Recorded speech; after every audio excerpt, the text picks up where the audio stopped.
চা বানায় আমার স্বামী আমার জন্যে। নিজে না, নিজে খাওয়ার জন্য।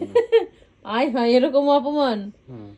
সে কি করে ক্যারামেল বানাইছে, দুধ দিছে, তারপর চাপাতি দিছে, এখন ঢাইলা দিতেছে কাপের মধ্যে।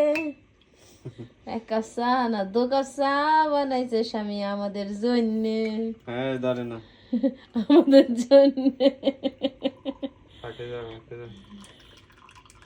বাড়ি ঘর আওলা ঝাওলা, টুপলা টাপলি ডিপলা ডাবলি দেওয়া, আর সেই বাড়িতে চা বানায় খাই হইতেছে আমার স্বামী।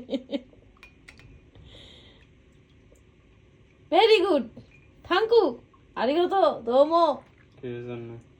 চা বানাইলেন, খাওয়ার পর রিভিউ, তারপর দুটো পিয়াল দিব না কি দিব এটা চিন্তা ভাবনা করতে আছি। খাইয়া রিভিউ দিয়াম। দেখছো আমার পাতিলটা পুড়ে ফেলছে, আমার শখের পাতিল। আমার পাতিল আর 6